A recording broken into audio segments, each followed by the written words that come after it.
All right, so for your lab session tomorrow, as I mentioned on Monday, right? As I mentioned on Monday, so for tomorrow, your scheduled lab session will be the mock-up test for programming test number 1. It's optional. If you really want to come in and maybe try the practice question without seeing that the first time, feel free to come by. And then I already set the test to start at 9 a.m. sharp, just like the real test. Again, optional. If you want to come in, and then you can practice submitting everything. I will be there. And then after the test, maybe sometime on Friday, I will also release the actual question and solution to you. So you can also take a look before the real thing next week, Thursday. And lab number 1, lab number 2. And for your lab number 2, don't forget it's due tomorrow, right? So you got to check the exact due deadline on the instruction there. And then I'll also release the solution for lab 2. And we can talk about it on Monday as well, right? Kept saying the wrong day. But next Monday, we'll also go over a bit of the solution for lab number 2, especially the post-condition. They are kind of sophisticated to write, but it's important for you to know how to write them. Office hour, TA contact, just the same. If you want to ask any specific question about a lab, let's say outside the office hour, feel free to reach out to either myself or reach out to Andy, right? It's on the E-class, right? It's there for you. Any questions about the course in general? Good. Okay, let me move a little bit to here. Otherwise, yeah, the light. All right, so let's now do a very quick recap about Monday's class very quickly. Okay, so Monday, we basically went over the process and also requirement for programming test number 1. Just make sure everybody is clear. It's the first test for the semester, and programming test 2 will follow pretty much the same style. So once you make sure you kind of read the guide and make sure you understand the policy. It is important. And we also dive very deep into some mini lecture on implementation versus contracts. So whenever you're given your module over here, and then you got your algorithm, you can think about the middle part over here where you write about the implementation, like using if statement, loops, variable assignment, etc. That one is so-called implementation. Before that, and also after that, we're going to do a bunch of assertions. They are so-called contracts for limiting how the implementation should really work in a correct way. So we talk about precondition, we talk about postcondition. You definitely want to pay more attention to the postcondition. In general, it is the more tricky parts to really get right and also get complete, right? We spoke about what does it really mean for your postcondition to be correct and complete last time. You should definitely review that conceptual idea. All right, so we talk about precondition over here, right? You can look at that and the example for binary search, very straightforward. And also for implementation, we also talk about what does it really mean for your implementation to be correct, right? That's also very straightforward. And the third part is really the most important part about postcondition. The postcondition in general will have to somehow account for all the possible scenarios where your implementation might go wrong in different way. You want to be as complete as possible so that any mistaken or faulty implementation that might occur in the middle part, it is going to trigger at least one postcondition error, like assertion error. If there's something wrong in the implementation, but there's no postcondition failure, that means your postcondition did not do its job properly. It was not complete, right? It's a very important message for you to get, really. All right. Yeah, that's pretty much what we spoke about last time. Guys, any question about contracts, precondition, postcondition, or implementation in general? Good. And then, so tomorrow, so when you take the mock-up test, you will see similar question to your lab number 2. You will see. If, let's say, after the practice test, if I'm able to, I'll try to give you maybe one or two more, maybe practice problems, maybe a different style. You can also try on the remote lab. I'll see what I can do. Okay. All right, so, and then we went on to finishing off really the last bit of the math review, just to do some additional exercises, just to review the quantification. So the one we started with last time was this one here, right? Let's just recap very quickly. So what we said last time was, if you look at this universal quantification, you guys decided pretty well, it is not a theorem, meaning that there should be at least one value of x and y that's going to make it false. Right? So now when you look at the multiple choice, since we know it's not a theorem, so for those choices which mention as part of it to say it's a theorem, you should not choose it. It's just wrong. All right? And then we look at this one here. We say that it is not a theorem. That means you should really give a witness 5, 0. And we show that by plugging in the value of 5 and 0, you can show the implication here being false. That's just show violation, right? It's very important. And we can look at another one over here. Okay. Let's say another one here. Let's say, should we choose 4, though? Can 12, 13, let me just make it a little bit thicker. Bear with me. Can this be a witness to show violation? Can this? Somehow you can see 12 times minus 2 is minus 24, which will make this false. But would it be qualified as an appropriate witness? Why not? Very good. Okay, very good. You didn't really get tricked. Very good. Okay, this one is pretty much the same as the next one, but I'm just going to write it down. Very good.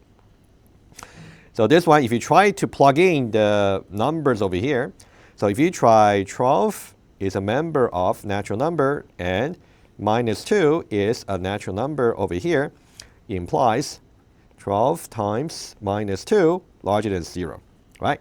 Doesn't matter what the right-hand side is, because for this part here, you can see that minus 2, natural number, as you said, is false already. So we know that this part over here is false. That means the implication here will be the 0 of implication, as we said earlier. So this one here will just be true.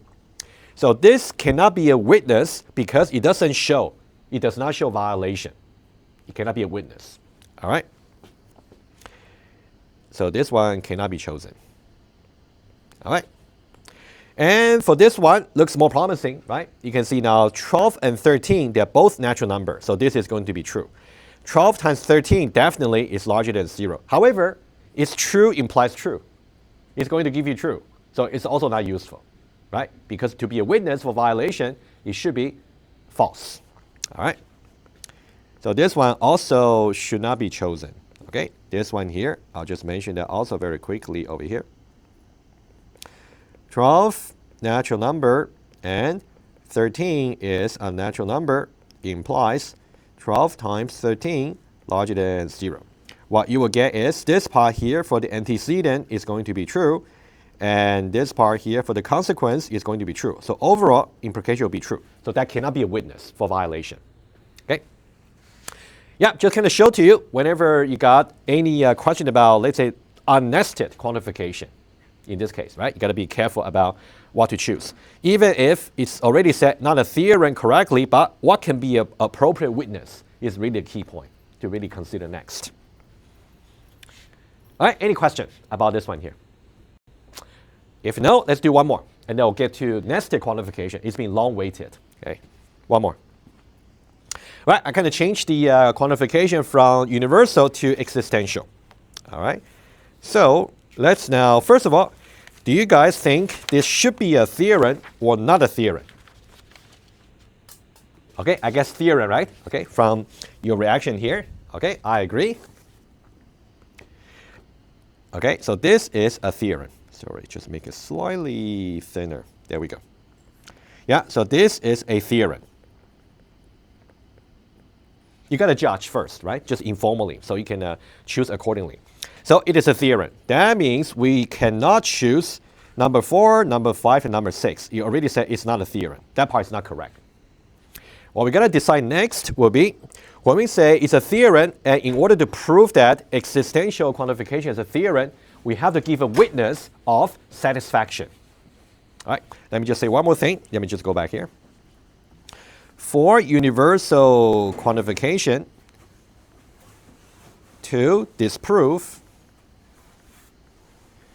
give a witness of violation. You got to show that it's false. On the other hand, when we talk about existential over here, if you want to show that it is a theorem, to prove it. To prove, you want to show a witness of satisfaction.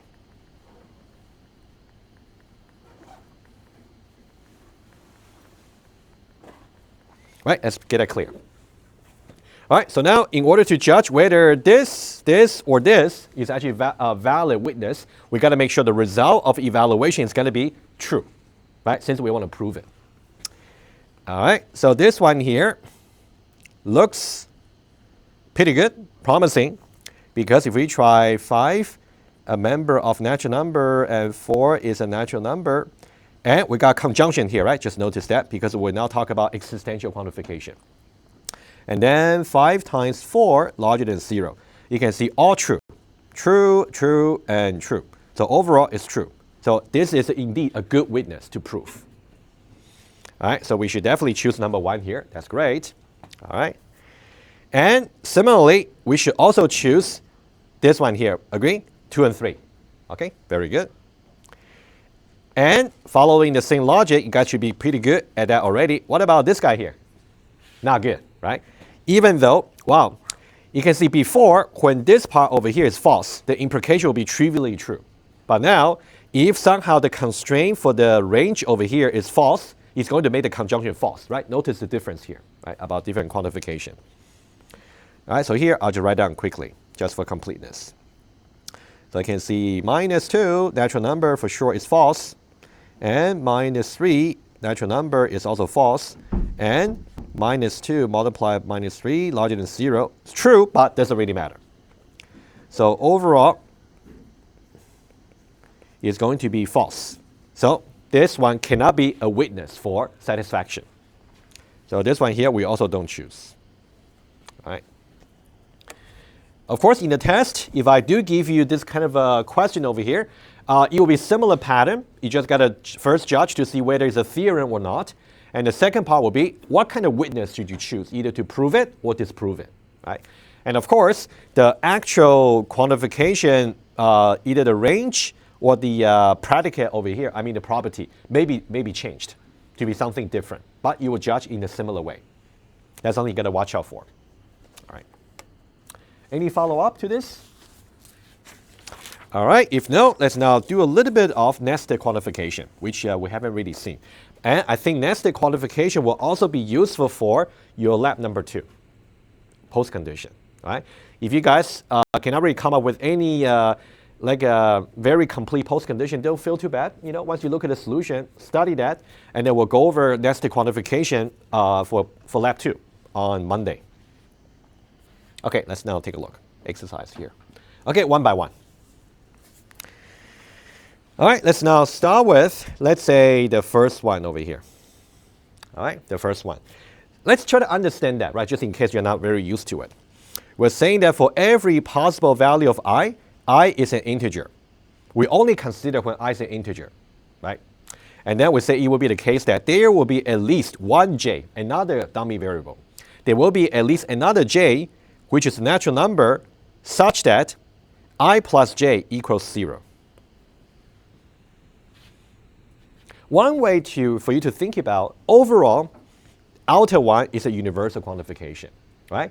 If you want to prove it, you want to show that every possible value of I being integer is going to satisfy the existential quantification, if you want to prove it. If you want to disprove it, all you got to do is find a specific value of I. And once you find a specific value of I, you want to show that this particular existential quantification is false. But how do you show that it's false? That means for all the possible value of j, you have to make sure this predicate here cannot be true, right? Something like that. That's the way to think about it, right? Do you guys think that overall it should be a true or false? False. Okay, good. I agree.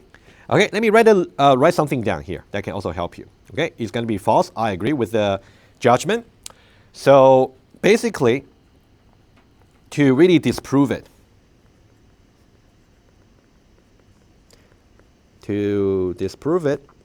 you got to choose some I such that this I here is somehow going to be applied to the property part for the universal quantification. And this property here just happens to be more complicated than usual, such that it is not the case.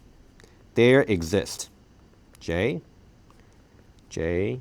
natural number, and I plus j equals 0. Right? You want to show that that property cannot be satisfied. All right? And of course, if you want, you can also try to turn this into something else. This one here, we also learned about some conversion. You can think about this one here is simply equivalent to, right? That means for every j is a natural number of n,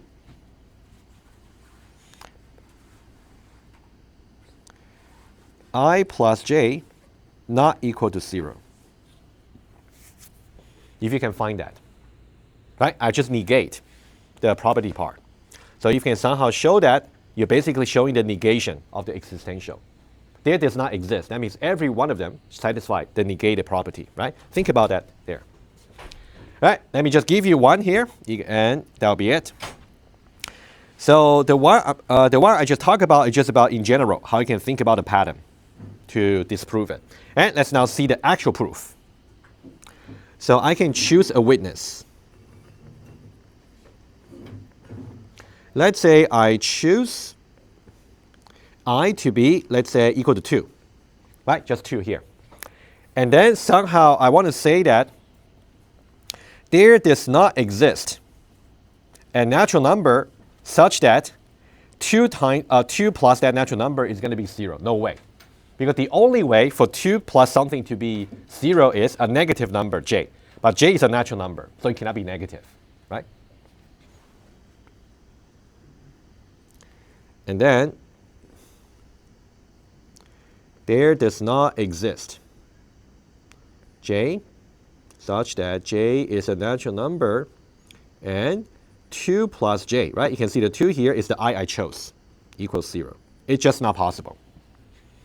All right, so think about the yellow highlight here is how you should really understand what's going on behind the scene for similar example. And the one over here, which I'm going to highlight in maybe orange, that will be what you have to show in the actual answer, right? Okay, good. Okay, the j here can be negative. All right, hopefully that makes sense. All right, let's move on to the second one. So for the second one here, I still got the universal quantification in the outer level and existential in the outer level. But what I did was I kind of swapped the types over here. So rather than integer natural number, I do natural number integer, right? You know, just for manipulation, right? Now, do you think it should be true or false? True. Okay. Yeah. Let's see. So here's the harder version in the sense that if you say that's true, if you somehow want to show that the universal quantification is actually true, that means you have to somehow argue for every possible value of I, starting from 0 all the way to infinity. You're going to argue for them. And then you want to say that for every natural number there is at least one integer j such that I plus j equals 0. That one doesn't sound too bad, does it? All right, good. Okay, and again, let me write down the pattern very quickly for you. So you want to say to prove it.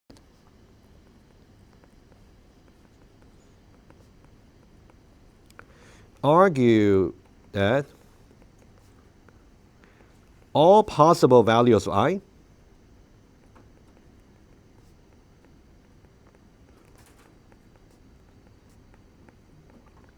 satisfy. Okay, let me be a little bit lazy. You can think about this part over here is the property part for the universal quantification. Let me just call that P. All right, so that's the pattern. And don't really think we are talking about like a separate pattern. The way we are talking about this pattern for proving or disproving, just consistent with when we didn't have nested quantification, right? Really did consistent. Okay, let's now prove it.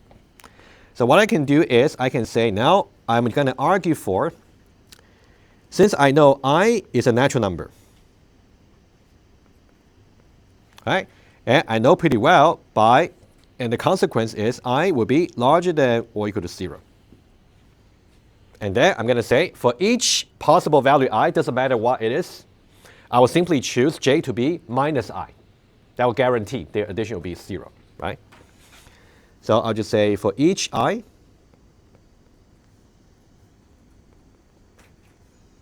I'll simply choose j will just be equal to minus I.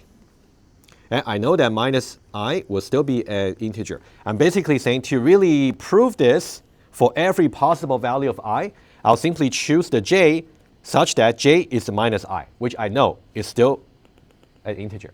All right. This will be one possible proof. And notice that here, I'm not really finding a witness. I'm arguing for all the possible values of I. All right. All right, let's do more. So now I kind of swap the order of the quantification, right? It's a bit different, right? So this one here, I'm saying there exists some natural number I. And such a, oh, I think I made some mistake over here. I do apologize for the confusion, but I can fix that just now, of course. Guys, just bear with me.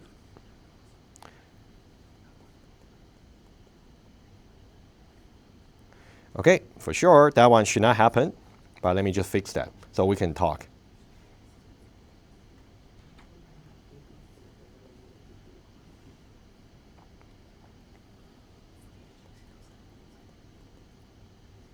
There we go. All right. Yeah, so for existential, you should go with conjunction. Universal, you should really go with the implication, right? That's fixed. Good. I'll fix the template as well online later. All right, so here we are saying that there is at least one I that's a natural number. And for that particular natural number I, every possible integer is going to have the product larger than 0. Is it possible? False, right? Okay. So if you say that's false, if you say existential quantification is false, it's the harder proof. You got to show that for every possible value of I, that's natural number, this one here cannot be true, right? That's what you're going to show. This one here is actually false. Okay, let's see how we can do the proof, right? So you can already kind of get a pattern from the previous two. You can definitely figure it out in a similar way, but let me just show you the proof directly, okay? Now, if I want to disprove it, I want to argue for all the possible value of I. I is a natural number. Again, I know that I will be larger than or equal to 0. Right? I'm going to argue for every possible I. And larger than or equal to 0 is a property I'm going to use. Okay? And then for every possible value of I, if I want to prove that the universal quantification property part is actually false, I need to give a witness for every possible value of I. Right? What will be the witness then? Well, I'll write it down here. The witness will be, I can simply choose for every possible value of I can choose j to be equal to 0, for example. Because for every possible natural number, if they times 0, it's going to be 0. And the larger than 0 is going to be false. Right? Okay, think about it. You can either choose 0 or you can choose j that's negative. That's fine too, because we're talking about integer. All right? So what we are doing here, when we say witness over here, this guy over here is really to show. So think about this property part again is P. This part here is really showing that P is not true. All right, that's some annotation for you. All right, final one.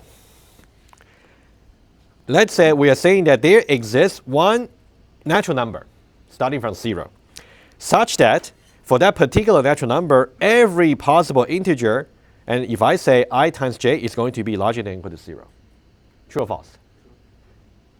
If you say true, they got to give you a witness. 0. Oh, yeah, obvious. Good. All right. So here I just got to choose a witness.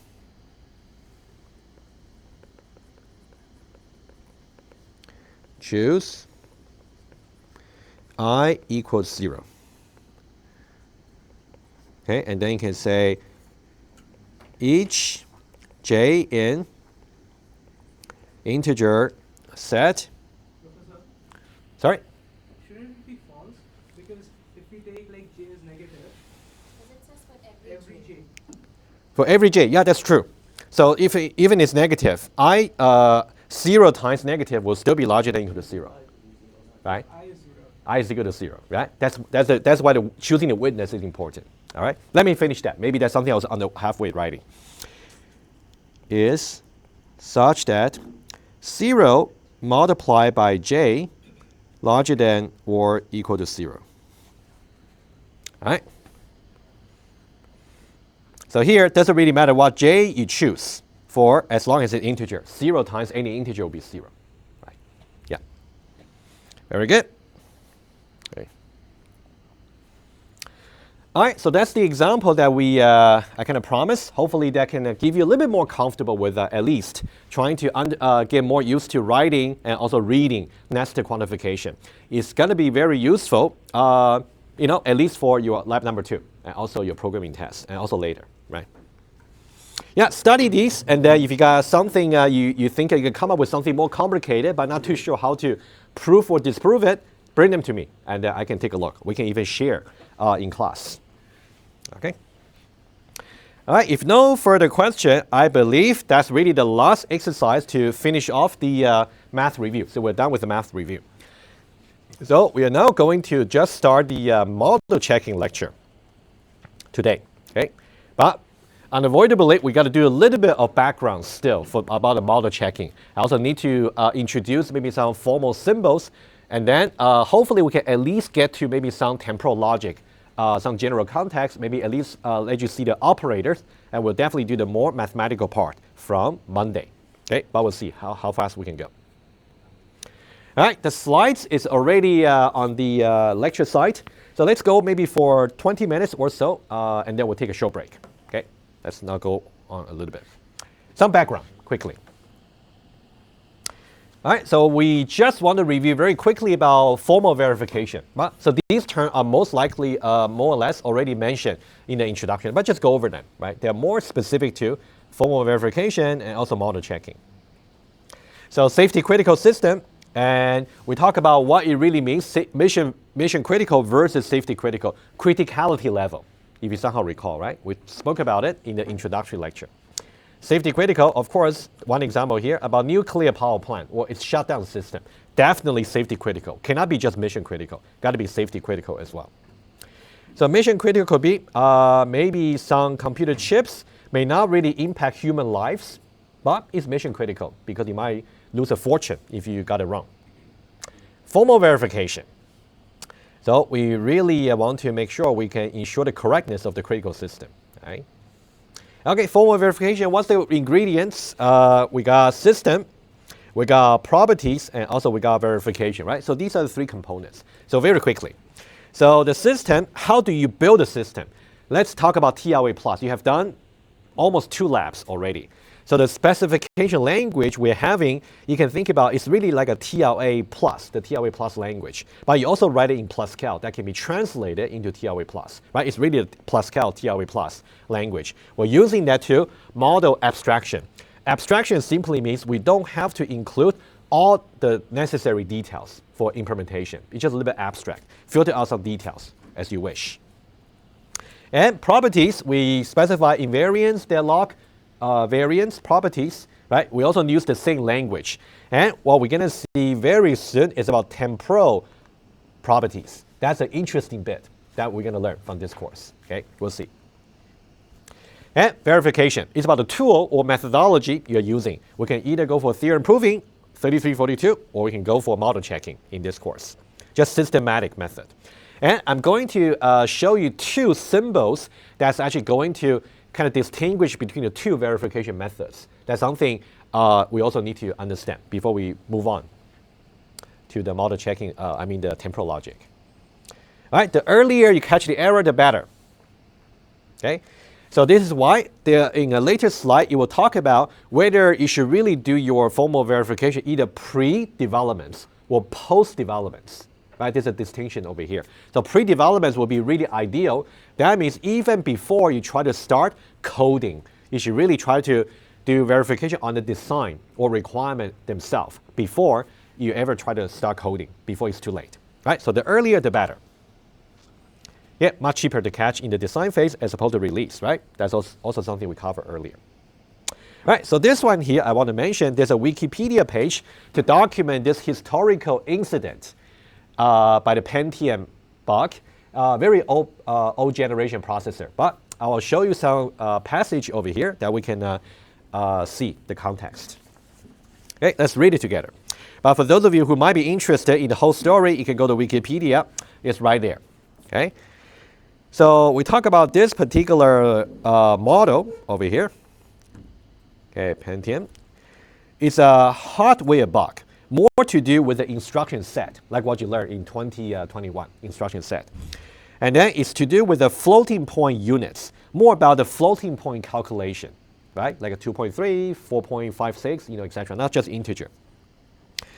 And then because of the bug, the processor, they will simply return incorrect result when they try to do floating point arithmetic. Right? And of course, you don't really need to understand exactly what the details is. But somehow the bug in the hardware cause errors when you calculate floating point expressions. And it was back in 1994. Not too sure if you were even born, right? It's a long time ago. And then somehow the consequence is because the bug was only detected after release. That's really the absolutely worst timing to discover the bug. So they have to recall all the defective processors. And they estimated about this much loss. But I can see that it's more like a mission critical system, not really safety critical. It doesn't cost any lives, but it just caused the company to lose a lot of fortune, right? All right, so up to here is really about what happened. And in retrospect, in reflection, so somehow the company decided to do more verification in its internal assurance process. Okay, so after the bug and recall, so increase the use of formal verification. That's a very important line, right? So it does recognize about formal verification many years ago, right? Many companies might just do formal verification without even mentioning that in their media. So it's a very useful tool. All right, in the semiconductor industry and the model checking, not too much theorem proving, model checking, because it's fully automated. And then, so find a bug, it could have led to similar recall. Right, exactly, right? They want to avoid any possible recall. So one more thing, I think, when you say word level model checking, right? This is also very special term. So this one just about instruction set. All right. So this is just one example to show to you that model checking has been actually used since decades ago. It's a very mature technology and methodology to really apply to the industry. Okay. All right, so that's just for background, motivation. All right, so you can refer to the wiki link if you want to, but I think the passages here are just enough to give you the context. And we're going to see the verification methods over here. So there are different criteria for you to categorize the verification methods. You can think about, you got two methods here, theorem proving and model checking, right? How do we categorize them in different spectrum? So degree of automation. So this one here is important. Okay, let me see here. I might just be able to, okay, let me just start from scratch on the page. Okay, let's talk about it very quickly. And then we'll go back to the slides to summarize. Let's now talk about, sorry, I forgot to switch. There we go. Okay, we talk about proof-based versus check-based. Okay, and apparently, so for proof-based, it's really what we learned in 3342, and also we got check-based. That's in 4315. All right. And let me introduce now the two formal symbols that we're supposed to clarify. Okay. First of all, let me just draw a line here to separate. We're gonna talk about one methodology on the one end and the other one on the right. So one thing is this.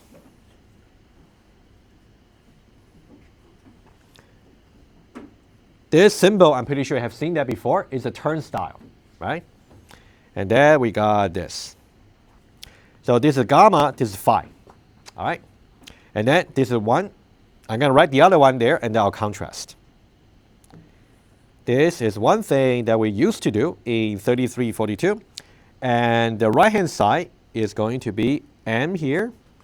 And then now I got 2 lines over there. All right. Also phi. All right, like that.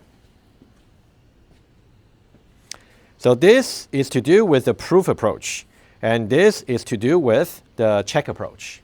All right. And the way to pronounce this will be, you can say that this M here models. Fine. All right. Let's now just take a look at each component there, and then we'll do some description. Okay. So the gamma over here is more like a system description as a formula. So this is like a system formula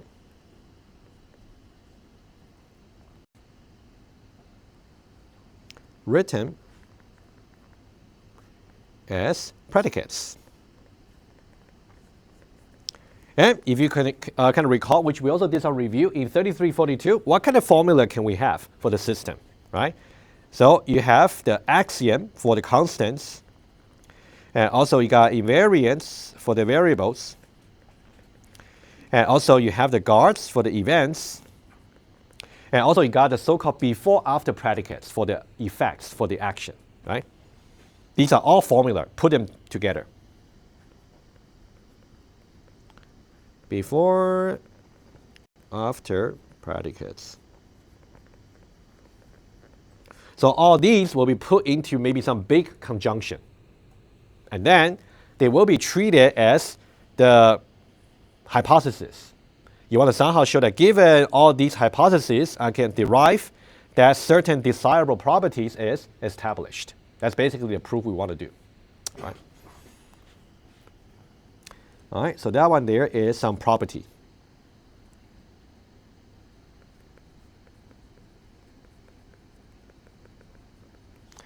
Right. In general, we say that given some formula, and then you want to show, oh, let me just say one more thing. And this turnstile over here simply tells you that you will apply a series of applications of inference rule.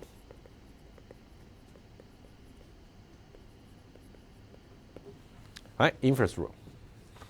Of course, you got to know which one to apply in which particular sequence. Of course, Rodin will actually try to maybe find that sequence for you, but sometimes it might just get stuck and tell you that I cannot finish the sequence. Okay, so in general, we say that to really show the proof between some hypothesis all the way to the desired consequence, it's so-called an undecidable problem. Okay.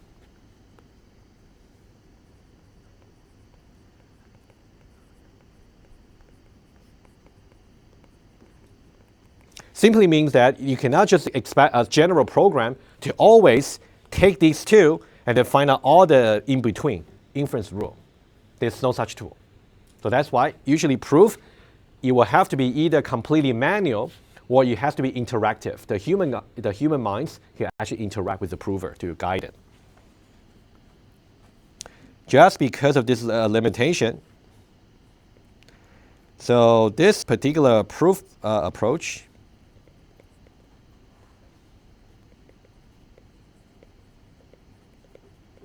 are done, okay, either completely manually. I guess that's what you did maybe in 1090, right? You just do the proofs on the paper, right? You got to come up with the proof with your mind. Or interactively.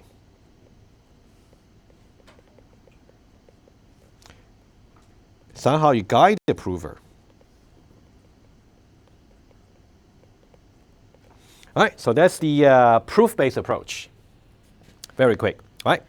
And for the model checking approach we're using, you already experienced that, it's going to be fully automated. You're not expected to have any interaction with the model checker, with the TLC checker, okay? And this here pronounces models, and also you can think about it also means satisfies. And we'll see many, many examples like this. You can think about whenever we talk about certain system, like a state graph, basically. You're given some state graph modeling the system, and you're also given some temporal logic formula. You ask the following question: does my state graph for the system satisfy the temporal logic formula? That's really the problem we're going to keep solving starting from Monday, right? Once we see the operator. All right, so now we're going to just talk about the components here very quickly. So for the M here, it is called the assistant description.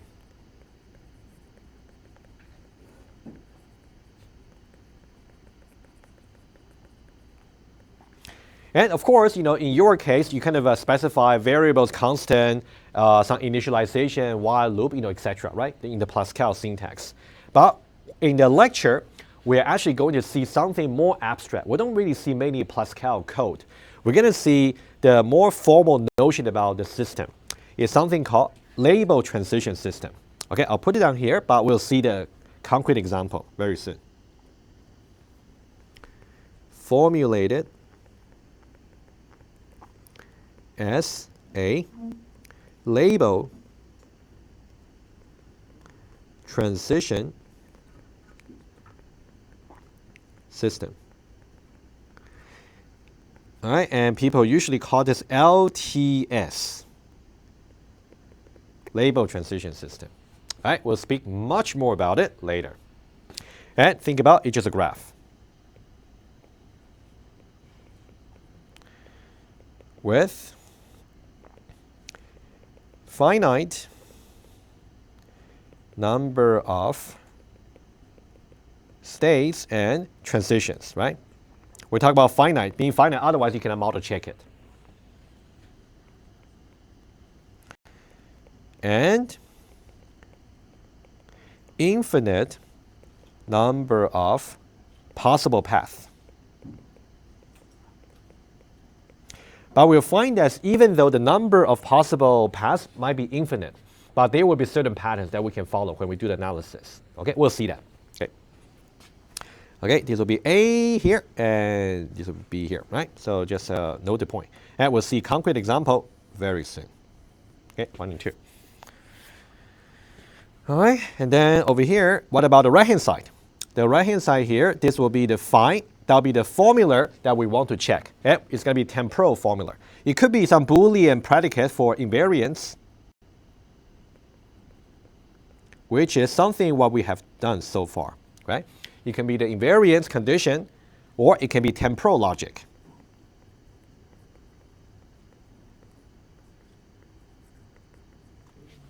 And let me just mention an acronym. We're going to learn 2 things this time, right? So one is called LTL, and the other one is called CTL. Don't worry about exactly what they mean. We'll get there. It doesn't really make sense to talk about what they really mean just yet. Okay, we're going to learn 2 logic, but this guy here is more like an extension to the other one. Okay, we're going to learn these 2, one by one. And the final thing to mention is, as opposed to the proof approach being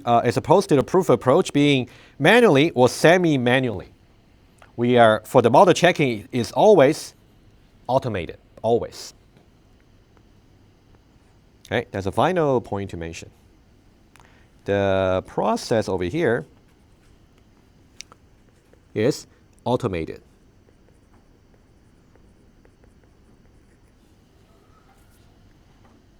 You basically will involve, you have to first of all build the reachability graph and B, traverse the graph. Traverse the graph to see if each state will satisfy the condition for the invariance, right? That's important. All right. I think that pretty much covers what's said in the slides, but we'll just kind of compare them all together. All right, let's take a look very quickly here on the slide if I miss anything. All right, sometimes people might say it's model-based, but just to avoid confusion, because both proof approach and model checking approach, they both have to use models. So I just use check-based and proof-based, just to let you know. All right, so I think everything has been covered. Just remember, whenever we talk about this turnstile, it's still about proof approach, right? What you learned in 3342. On the other hand, if you talk about this symbol here, the model symbol, that's for model checking. And about what kind of domain of application can you apply, to both approaches. Really very wide. You can either do hardware or software, or you can do sequential program or concurrent program. And apparently you guys were doing sequential program for lab number 2, right? It's sequential, just algorithm.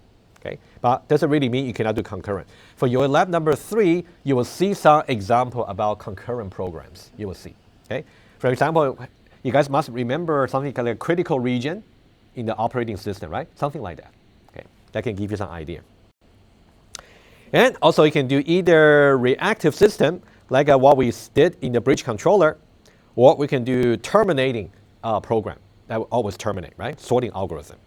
Very good. And that's really something I mentioned earlier. So you can really also choose the timing of performing the formal verification, either before developments or post developments. Pre-development might be more desirable to catch the defects as early as you can. Okay, so this is just some notion about reactive versus concurrent, right? You guys can read the definition very easily. But concurrent is something we'll do a bit in lab number 3. Just about different processes or different threads acting together on some central shared resources. And reactivity is just about continuing reacting back to the environments. All right, so here, this one here, just a very famous quote. I'm not sure if you heard of it. If you took the software testing course, I'm sure you have heard of it, right? So Dijkstra is really a very prominent researcher in CS and software engineering. So he said, let's read it together. Program testing can be used to show the presence of bugs, but never show their absence, simply because your test cases may not have been completed, may not been complete. So there might be some cases which you have missed, especially when you talk about concurrent system. Concurrent system is really about different processes interacting together. So you got many possible interleavings of their activities. In that way, it's really difficult to consider all the interleavings systematically in testing. So model checking really can resolve this issue, because once you encode your model and then you try to ask about if the property is an invariant property, it will build a graph for you and check it systematically. Right? So that's a really good way to really find out. So you can be fairly confident if you have encoded your model accurately for your system, that if the model checker tells you that it's yes, the most likely that is yes. Right? Better than testing in many cases. All right. All right, let's go a little bit with the temporal logic, but before that, why don't we take a very short break and then we'll start. Okay, we can see at least an operator. All right, so now we are ready to speak a little bit more about temporal logic. But again, the actual technical details will come on Monday when we see the operator, but I'll definitely show you a little bit operator today. Just a few more concepts to sketch on the notes and we'll be completely ready. So, temporal logic. Temporal over here simply means to do with the timing or the time.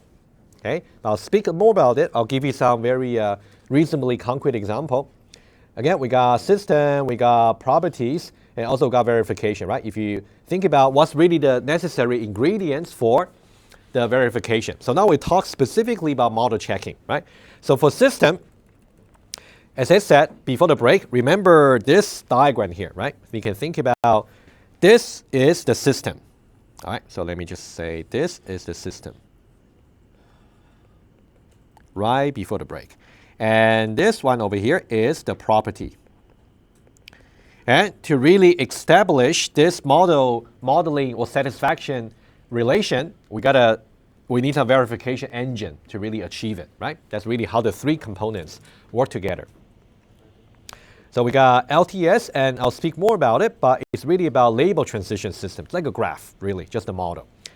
And then abstract way, all the detail, not really relevant to the property we want to check. All right, that's the beauty about verification. You don't need to just put your C code completely for model checking. It's not necessary. And the property here about timing, I'll get there, about what exactly timing really means. And then verify. Okay, let's now do one sketch. And then I'll show you some temporal logic operator. And then that'll be it for today. Okay, I want to start you fresh about the temporal logic itself on Monday. Okay, there we go. Let's sketch very quickly. So the way I'm going to structure the lecture will go like this when we learn about temporal logic. So temporal logic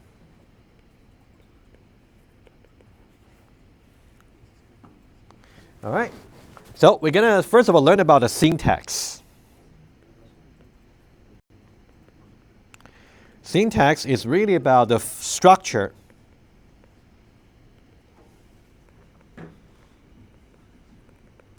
structural rules for writing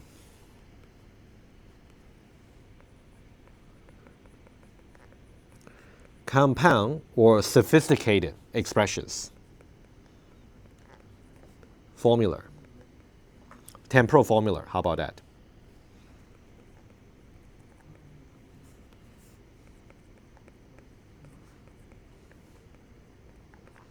Since you guys didn't really take EECS 2001 about the theory of computation, so when I talk about syntax, we have to present to you something called grammar.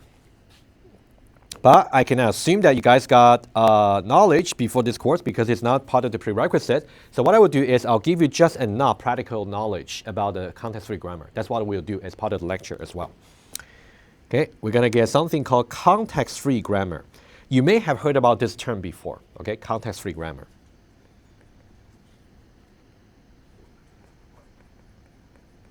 Which is not difficult to understand as long as you're comfortable with recursion, somehow defining things recursively.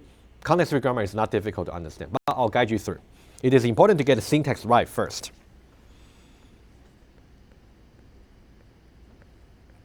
All right, so that's about syntax. We'll spend maybe one lecture or two just talk about syntax and make sure you're able to understand the different insights into constructing the compound expression. And also, you will also need to know how to draw syntax tree to really show the structure. Sometimes the expression might be interpreted out. There should be only a unique way to interpret any formula that's being written. But if you somehow interpret that wrongly, you will draw the wrong tree, which is going to be processed in a different way, which is wrong, right? We'll get there. And then we also need to learn about syntax tree. Right, once we get through the hurdle for the syntax, we will be ready to talk about the more fun stuff, which will require more creativity, which is called the semantics.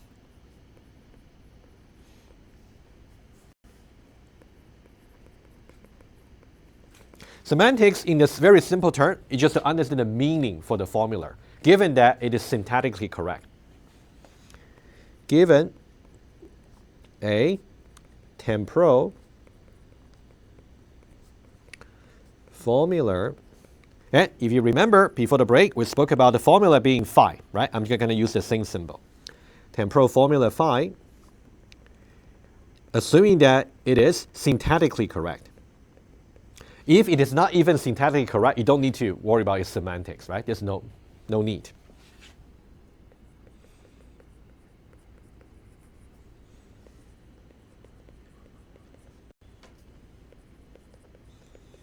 What's its meaning? Right? That's really about semantics. And it is important to be syntactically correct, right? That's a key word here. That's a precondition for even to talk about semantics. All right? And so there are several things we want to achieve. As for the semantics over here, so now you can think about these also the tasks we can expect you to do in the test. How would you express the formula?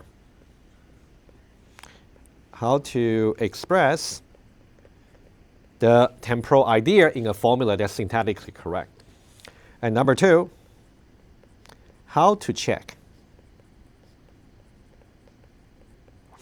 There will be certain temporal formula that we can check in TLA Plus. I'll give you some example later. But for most of the formula that we're going to talk about, or example, we will practice checking them manually. Okay? But don't get me wrong. When we talk about model checking approach in general, it got to be automated. But we're learning about the logic right now. So that's why we got to also need to know how we can check it manually if we have to. Right? So it's different angle. We are learning that. Okay? How to check if a formula is satisfied. Basically, you can think about, I'll just put it here. Given some model, we want to know whether or not it will satisfy the phi. Okay, and we'll put a question mark over here, whether or not. Can be yes, can be no. All right. And more importantly, for number 3, let's say if the formula does not really satisfy. In that way, for you guys, you will need to know how to find the error trace yourself. Right? Pretty much like how TLA found the error trace for you. When the check failed,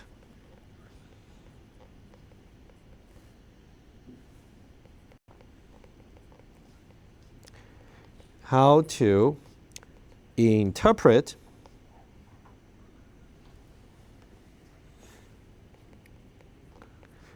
and find error traces.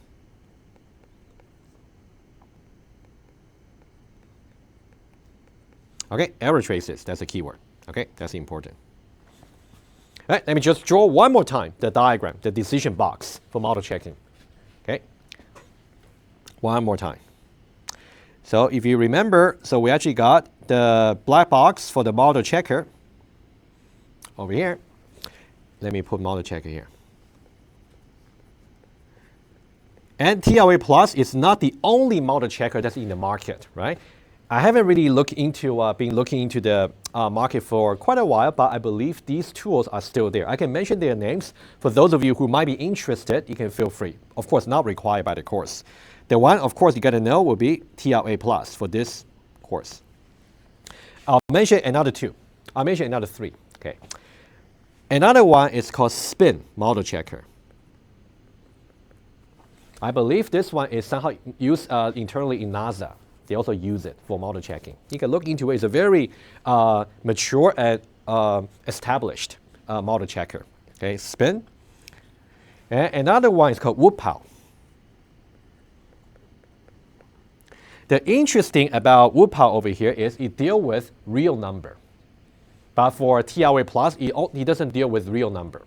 Okay. So for this one, WPAL over here, it deals with real number.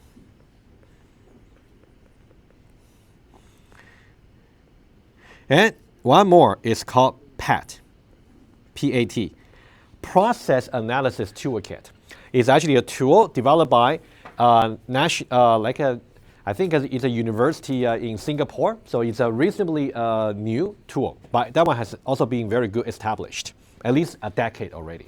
So if you want to look into model checker, so these are possible candidates. There might be new ones, ever since the last time I looked at them, right? But for you, just worry about TLA Plus, all right? And then let's now revisit the input and output very quickly, okay? So we actually got input, 2 inputs basically. We got the M, and also we got a formula. All right. And the model here is essentially a state graph that we want to check, that will be formulated. And the formula over here, phi, is going to be, for example, temporal logic, temporal formula. If you simply try to run the model checker, again, we're going to have 3 possibilities, right? Yes, no, state explosion, right? And the outcome may be yes, it is satisfying. Or it might say no, it is not satisfying. Or it simply doesn't really get back to you, state explosion, right? State explosion. Okay, there'll be no response, unknown. Okay, just a little bit more notation. I'll make it a little bit bigger for you. Okay, right here. So in the case of yes, that means we somehow show that the model satisfied the phi. And if no, we show that model does not satisfy. You can either say this, right? Forward slash, or you can simply say not the case and satisfies this. Either way, right? Some notation for you to get used to. So these are the 3 possibilities. All right. One more clarification, and then I'll show you the temporal logic operator at one go, and then we're done for today. We'll get to the detailed syntax and semantics in a subsequent lecture. One more clarification. I just want to clarify very quickly about state graph and computation path, which will be important to distinguish when we talk about the logic. State graph versus computation path, or just path.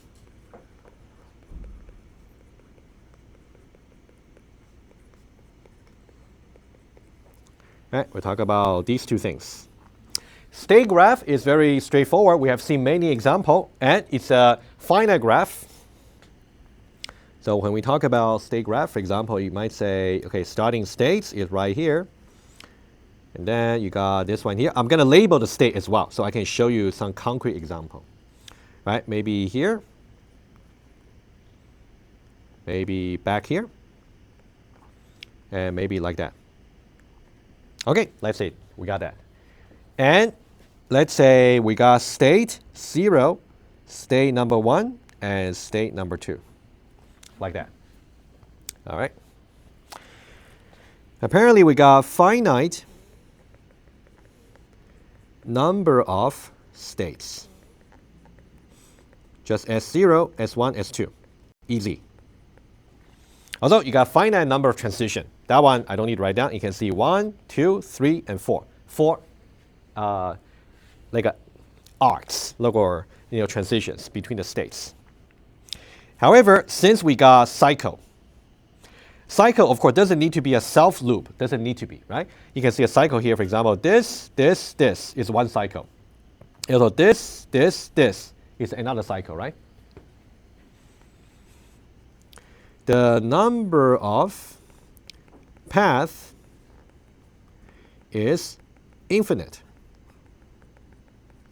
because there is at least one cycle.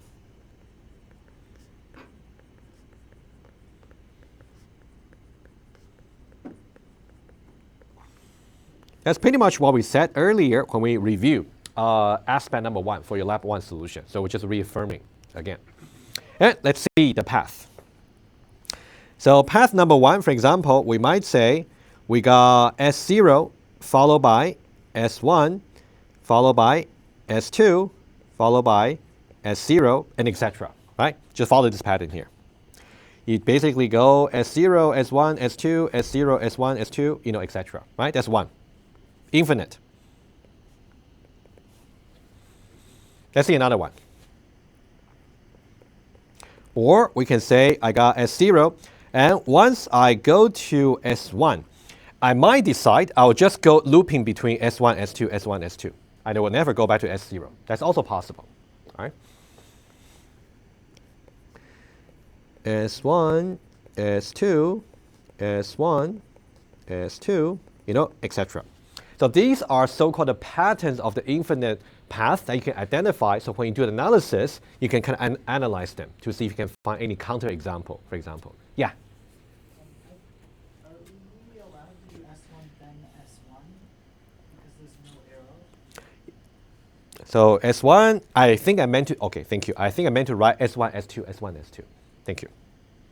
That was simply just some typo. Thank you. S1, S2, S1, S2, S1, etc. All right, and then we say that, let me see, things like this. This is just one example. An infinite sequence of states or infinite path models the time. So this is where the temporal word comes from. So later on, whenever we're given some state graph, we're going to analyze basically for all the possible infinite paths for each one of them, because the state can extend all the way to infinity. We are thinking about, for example, let's say this is one state. Maybe in the future, this will be another state that we're going to worry about. Things like that, like a different timing. So that's how we model the time. Okay. So think about we got each state in the sequence is more like a different timing. Okay. I'll give you more detail next time as well. One more thing to say. Okay, let's just see my notes. Infinite sequence, of course, is simply a trace for the system. All right, a final thing I'd like to do is just to show to you very quickly the operator that you guys will have to master for LTL. All right, let's take a look. And then we'll get to the detail next time. All right, temporal logic. All right, this is something we just, computation path, that's great. And then, yep, good. All right, so these are basically the formula we got to know how to write. I'll give you a little bit more systematic introduction on Monday, but I want you to just take a look. This is what we are saying. We're saying that we want to write some temporal formula phi. All right, and phi can be recursively defined. And you guys learn pretty well, if you want to define something recursively, you got to give base cases and recursive cases, right? Base cases will be simply as true, like a proposition, or can be just false, another base case. Or it can be what we call a propositional atom. I'll get to it, okay, but it's possible. Or it can be negation, okay? So this is already recursive. We're saying that given any valid LTL formula, we can simply apply the negation symbol to it. That will make it a new temporal logic formula. Or we can use conjunction, we can use disjunction, implication. So far, you can see we got what's really familiar back in the propositional logic and also predicate logic, right? And what we're going to see will be the temporal operators. This is one of them, X operator, all right? This one stands for the next states, but I'll explain that next time. But let's just see the list. You got a next operator. You got F, the future operator. You also got G, the global operator. And also you got another operator called until operator. And also you got another W called weak until operator. And also got release operator. So in total, these are the 6 operators that we're going to learn how to. Number one, we're going to learn about their syntax, which is just what you got to write on the paper and see how you can construct the formula recursively. And then we're going to learn about their meaning. The way we're going to define their meaning is by using predicate logic, actually, on the infinite sequence. We'll see how to do that. And once we learn about semantics, once we learn about syntax, we're going to see how to write a formula and check it against certain system. That's what we'll do. All right, today we're going to finish earlier, if you don't mind. Okay, so for tomorrow, for the scheduled lab session, attend the mock-up test if you want to. Otherwise, I'll see you next Monday. Okay, don't forget your lab number 2 is due tomorrow. Okay.